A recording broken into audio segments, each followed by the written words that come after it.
What's up, everyone? It's Bryan from Xact I.T and Cybersecurity. Hope everyone can hear me okay. I'm coming to you live to talk about this.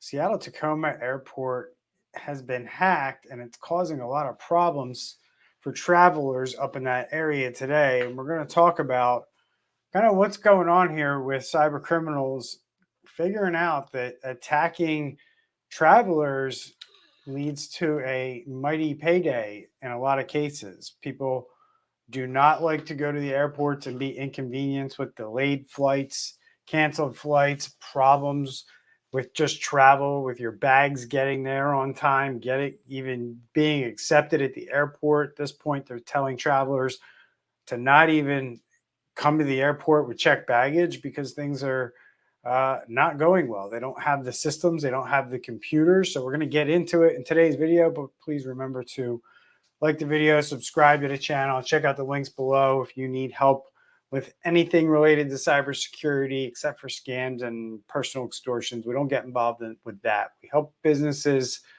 defend themselves against these cyber criminals. So we're going to get into it today, a little bit about what's going on in Seattle.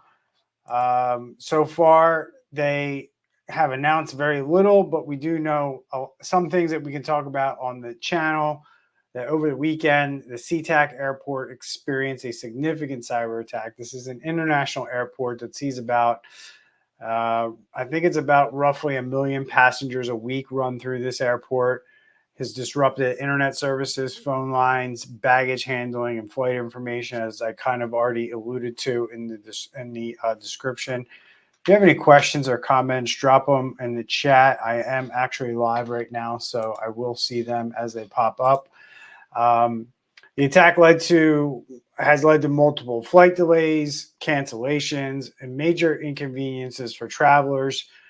And it was detected early Saturday morning on August 24th, 2024. And as today, August 27th, 3 days later, the disruptions are ongoing.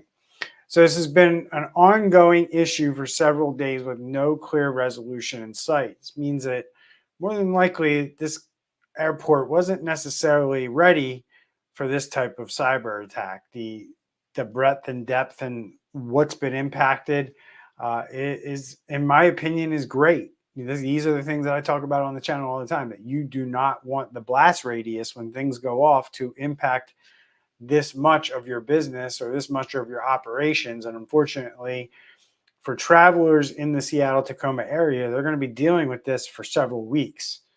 So the specifics of who did this and who's behind this is still under investigation. We don't have any information here internally with our threat intelligence team as to whether or what ransomware group this is, although we're actively looking. Although a lot of times with these ransomware groups, they don't post this stuff on the dark web or on their dark web leak sites if organizations are actively negotiating with them. It's usually when organizations don't respond or they don't actively negotiate, or the hackers feel like they're not negotiating in good faith, do these things start to surface on the dark web. So we'll see what happens here in the next couple of days. But according to SeaTac, they are claiming that this has been done by nefarious characters, were the words that they used. Attackers primarily target systems tied to the Port of Seattle's web-based operations. Their website is down, so they're funneling information through other means as of right now. Domestic and international flights have been affected, including airlines like Frontier, Sun Country, Spirit, and several international carriers. So we'll see what happens. We learned from the recent CrowdStrike mishap that these companies think that they can go after other companies as a result of these attacks. So we'll see if these airlines decide to go after this airport or not, because these airports need to run in order for these airlines to make money. I think this is going to be something that these airlines are going to have to grapple with and understand that it can't be us against them type of a thing. That never works in cybersecurity. The airlines need to work with their partners and figure out how to make this work for them and also make it so that these disruptions don't impact their business, like we saw with Delta and the fact that they wanted to go after CrowdStrike for hundreds of millions of dollars after that mishap. So we're going to see that constantly happening more and more, with companies hiring lawyers to go after these companies that get attacked, that have update issues, and all these things. When you cause downtime for a business, businesses want to be compensated for that. But unfortunately, these businesses don't read the fine print and realize when they sign these agreements, a lot of times they're signing away a lot of their ability to sue for the kind of money that we saw Delta suing for. So a lot to be learned here by these businesses and what they're signing in their agreements. Businesses are going to have to learn a lot here. And this is part of why I say businesses are behind the times when it comes to cybersecurity. So, Karen, we have quotes from travelers like Kalpin Patel and Trenton Braswell highlighting their frustrations and concerns over things like missing connecting flights, bags not showing up, and the uncertainty they faced with their travel. People have schedules to meet. They have to be on other flights, on boats, they have to be in other places at certain times, and they rely on these airlines to be on time. And unfortunately, millions and millions of passengers are going to be impacted by this if they don't get it resolved quickly, which leads me to my next point, which is, will this airport end up paying the ransom? What do you think? Love to hear from you in the comments, and I'd like to hear overall, like, how do you feel about ransomware payments in general? Like, a lot of people are being impacted by these ransomware attacks. These cyber criminals are figuring out that preying on organizations that have demands on them like this around schedules and travel, these companies tend to pay because they need to get back up and running quickly, and they don't like the PR nightmare that follows when they can't operate. Customers get irate. They have to deal with an influx of phone calls and text messages and website traffic that they're really not meant to handle all at once. And it becomes a problem for these companies, and they need to look for other solutions to deal with them other than dealing with the event on the back end, which is what we see this airport and these airlines that are dealing with. But the airlines are getting the brunt of a lot of this, and it's not their fault necessarily. They're just working with partners in the CrowdStrike case, or they're working with this airport, and their businesses are impacted. So these airlines are going to have to start factoring into their risk strategy as they look across their business, because these businesses rely on so many other things, like many businesses. So I'm not picking on the airline industry. All businesses need to take a look around, pick their head up out of the sand, figure out what SaaS applications they have in their business that could be down one day, that could impact them. We saw this in the car dealership industry when all tens of thousands of car dealers were down and they were unable to sell cars because of one piece of software being down. And we're going to see this more and more. Cyber criminals are getting smarter and smarter about who to attack and why. And this is why you're seeing this airport being attacked, because they know that they can cause a major disruption to a lot of people. And normally that leads to a quicker payday and a higher payday for these cyber criminal groups. So check out the links in the description if you want to get help with any of this. I have a coaching program that helps IT professionals and business owners deal with these attacks on their own. If hiring a company like ours to do this for you doesn't really make sense for you at this time, check out our coaching program, links in the description. So hackers infiltrated SeaTac systems, and the airport took drastic measures, shutting down their entire system to prevent further damage. And you have to do this in a lot of cases when you don't have things set up properly from the start, meaning you don't have segmentation in place, which means that you can kind of break up your network in sections so activity can't move, hackers can't move, employees can continue to work in other areas that aren't impacted by the area that is impacted. If you don't plan for this stuff ahead of time, then you can't do it when an event like this happens.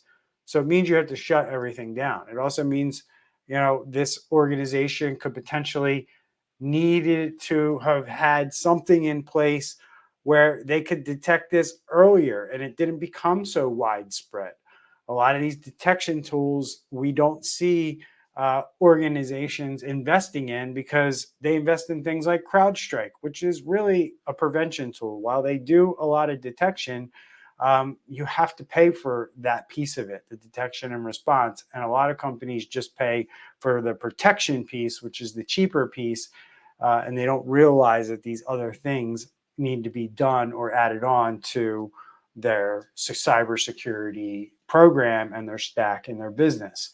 So the motive behind this and why these cyber criminals did this, I already mentioned that, of course, they're financially motivated, but cyber criminals today are a lot smarter than they were maybe 3 or 4 years ago.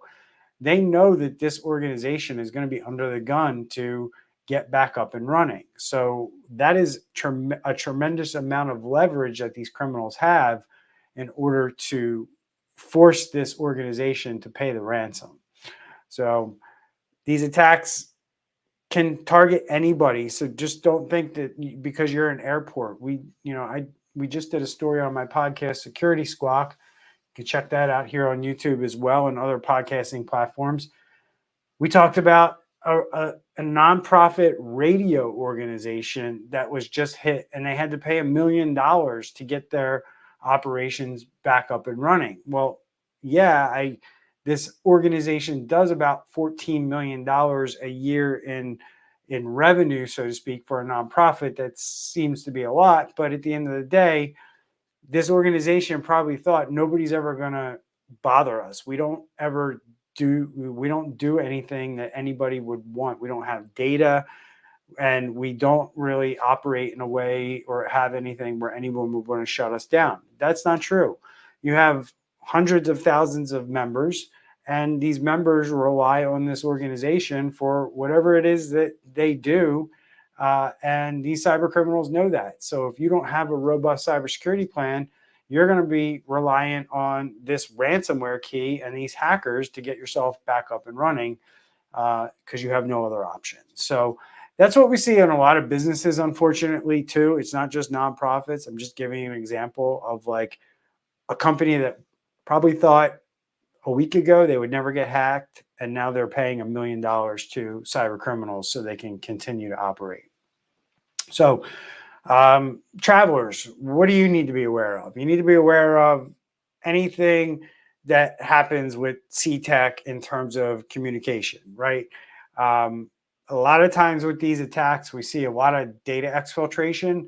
So we don't know what the cyber criminals got their hands on. If they happen to have gotten their hands on information on people who have gone through the airport, maybe people who've connected to the Wi-Fi network, this is all information that can be used against you in other scams and other attempts for hacks. We see phishing emails. We see SMS vishing type texts going out to people. And these are things that can come to you in the immediate aftermath of these cyber attacks to try to prey on the fact that you might be responding to messages and updates about flight changes and things like that. But it also can come 3-6 months down the road when they send you information about maybe the cyber attack or something else where you think, oh, well, this is about the cyber attack or this is about my information being exposed. You have to question everything. Don't click on links. Don't react to anything or call anything back. Make sure you're checking websites and official sources of communication on how to do things, because these phishing emails and these other things that come through as a result of these attacks trick people all the time into giving away information, giving up bank account information where money's stolen. There's all kinds of scams that come through. So be vigilant. That's the important thing here. Understand that these scams are coming your way if data was exfiltrated and if they can figure out. This also goes for airport employees. If you're an employee of the airport, more than likely your information probably has been exposed in some way to these cyber criminals, and that'll all be found out as the investigation unfolds and they learn what the cyber criminals do. But I'm it's pretty safe for me to say this because they've shut down the entire system. And when you do something like that, it means that these guys were in there pretty deep. And when they're in there pretty deep, they get their hands on a lot of data. So what can we do? Like I mentioned, travelers, stay informed. Minimize your carry-ons right now. That's the advice given by the airports because baggage handling is a major problem. A lot of these systems require computers, scanners, everything's automated today. And a lot of these backup systems require a lot of manual work, and it's hard for them to get through the kind of volume they need to get through these days when they're doing everything manually. So if you don't need to bring check bags through this airport, highly recommend you do not do so. Use the airline apps to stay up to date. Get ready for delays if you must travel. Otherwise, try to make other arrangements and understand your rights. Understand what your compensation or assistance that you get from your airline is based on how you purchased your ticket, and look into those options if they're available to you. So it sucks when these kind of disruptions happen. I get it. Nobody likes travel delays, but this is the result of cyber attacks. The victims are travelers. The victims are the employees of this airport. The victims are everyday Americans of all cyber attacks whose information ends up on the dark web because companies like this continue to not do the right thing when it comes to cybersecurity and protect everything that they need to protect. There's no secret sauce here, folks, to how you protect this stuff. It's just doing the right thing. And it's just like, people who live in Florida or people who live in areas where hurricanes hit and they don't have hurricane insurance. The rest of the population ultimately ends up paying for that. And that's what we're seeing with cyber attacks. So things have to change. People have to take this stuff seriously, take their own identity, protect it, and make sure that you're holding these companies accountable when they don't protect your data. So if you need help with any of that, links down in the description. I'm Bryan. Feel bad for you people out in Seattle-Tacoma who are dealing with this. Hopefully they get back up and running soon. But cyber attack out in this major airport in the United States has shut down this airport, leaving travelers stranded. Bad situation. We'll continue to update you as we learn more. We'll see you in the next video. Take care.